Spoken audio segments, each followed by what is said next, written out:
I like to think that if Twice has any lore to them as a group, it's adding up retroactively, similar to the installments of the Legend of Zelda series or the Marvel Universe. With each Twice release, part of the fun for me is figuring out where it can be placed on the Twice narrative timeline, or TWIMELINE as I like to call it. So, you guys are just gonna have to walk with me here. I think it'll make sense as soon as we start, at least I hope it will. I'm going to order Twice's Korean releases in chronological order based on what I perceive to be the Twice lore narrative progression.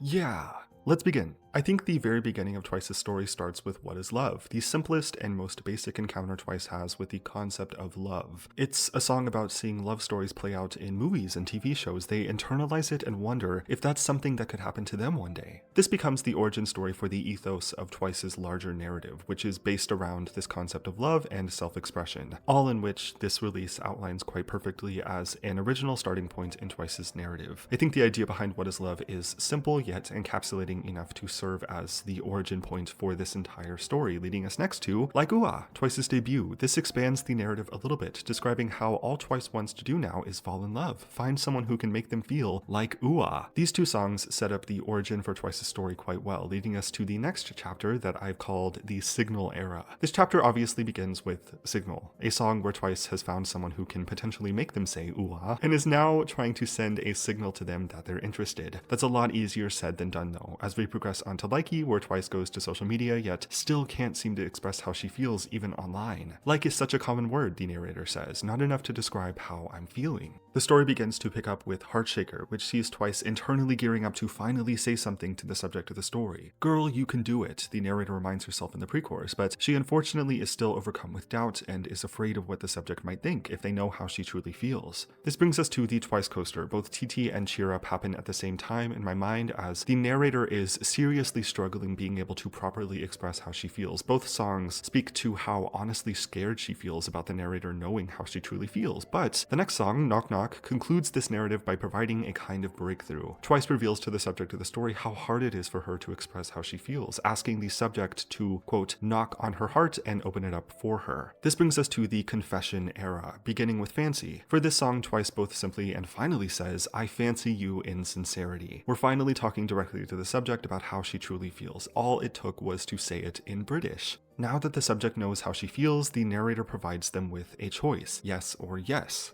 We've concluded the first 3 chapters of the TWIMELINE. The narrator and the subject are now finally in a relationship together, which brings us to the Say It Back era. Starting off with Scientist, Twice exclaims that love is very much not a complicated thing. She asks the subject to stop acting like Einstein, as if love is some kind of complicated formula, because it isn't. She asks the subject to follow their heart and allow that to guide them in this relationship. This brings us to Talk That Talk, Twice again asking the subject, tell me what you want, tell me what you need, reveal your true feelings to me and finally say it. They mean L word, and they're so serious about it. In a similar vein to this, the next song is Set Me Free. Twice asks the subject of the story to finally let go of any inhibitions that they have about love so that both of them can be set free and allowed to love each other freely. Assuming everything went well with this and they were able to set themselves free, that brings us to the In Love era. Starting with Alcohol Free, Twice isn't drinking, but they're drunk on love with the subject of this story. After a tumultuous start, things are finally looking up, so much to the point that the narrator's heart is burning on one spark. It's their golden days, as Twice puts it. They need to enjoy it while it lasts. This ends the In Love era for now, and the next song, More and More, places us in a kind of self-discovery era. A very interesting line in More and More is when Momo says, "You are gonna be mine again."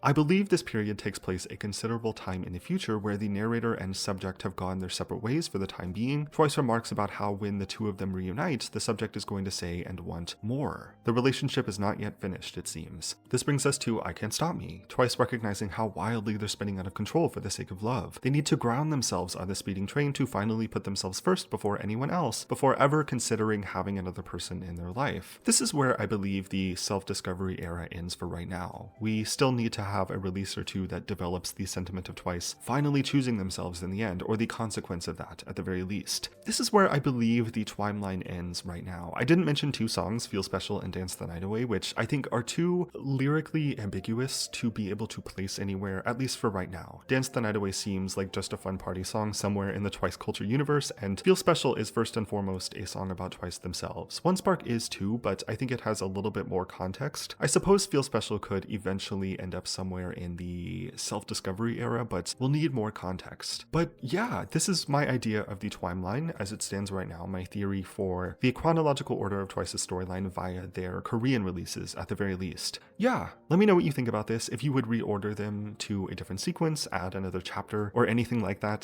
Thank you for watching this video, subscribe if you want to, and I will see you next time.